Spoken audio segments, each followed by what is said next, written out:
বিসমিল্লাহির রহমানির রহিম। আমি আজকে অনেক নিরাপদ আমি নির্বাচনী পরিকল্পনায় পরিশ্রম করে যাচ্ছি। ইনশাআল্লাহ আমি জনগণের সাথে প্রত্যেক জায়গায় যাওয়া হয় নাই। আমার অনেক বড় একটা এরিয়া, যে জায়গায় যাচ্ছি আমি দেখছি যে আমার প্রতি মানুষের একটা দিনব্যাপী ভালোবাসা রয়েছে। কারণ আমি সবসময় মানুষের সাথে মিলামেশা এবং সামাজিক কার্যক্রমে ব্যস্ত থাকি। এজন্য আমার একটা জনপ্রিয়তা রয়েছে এই এলাকায়।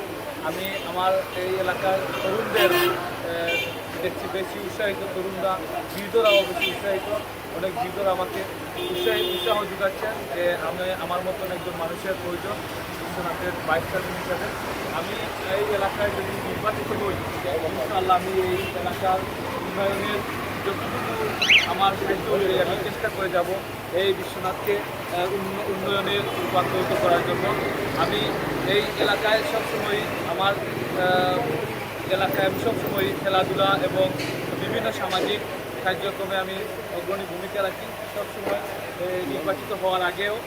আর এখন যদি আমাকে সবাই নির্বাচিত করেন, আমি ইনশাআল্লাহ আমি সবার সুখে দুঃখে কাছে থাকবো এবং গরিব দুঃখী মানুষ, মেহনতি মানুষের পাশে থাকবো। আমি তার এই অঙ্গীকারই করি।